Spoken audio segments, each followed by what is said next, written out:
Dear learners, welcome back to another new lesson on preposition. So take a look here. এই ডাইয়ের পরে কখনো for বসে, কখনো বাই বসে, কখনো ফ্রম বসে, কখনো অফ বসে, কখনো অন বসে। তাহলে আজকের লেসনে দেখবো যে কখনো অফ বসে, কখনো অন বসে, কখন ভিন্ন ভিন্ন প্রেপোজিশন বসে ডাইয়ের পরে। কেউ যদি ডিজিজে মারা যায় তাহলে এই ক্ষেত্রে ডাইয়ের পরে বসবে of. He died of cancer. He died of fever.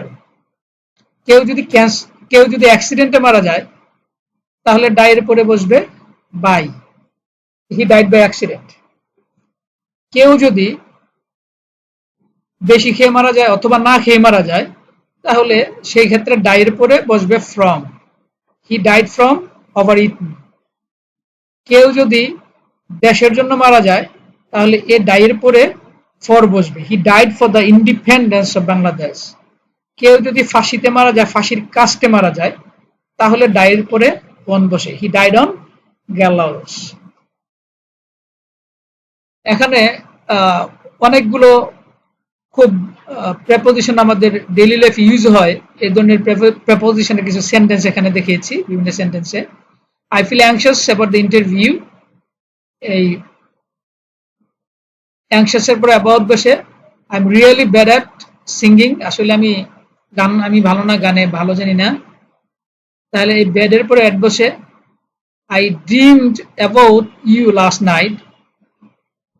আমি গত রাতে তোমাকে স্বপ্নে দেখেছিলাম। তাহলে about dream এর পরে about বসে I'm extremely proud of you. proud এর পরে of বসে I'll take care of you.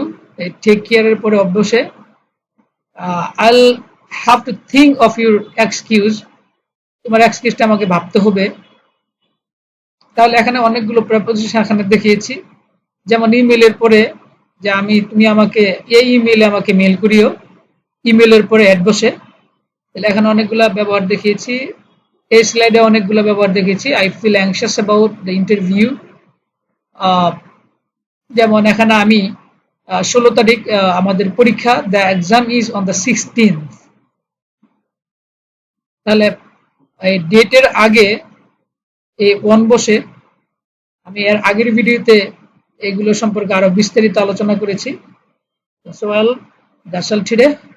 Hope to see you again. Till then, take care. Goodbye.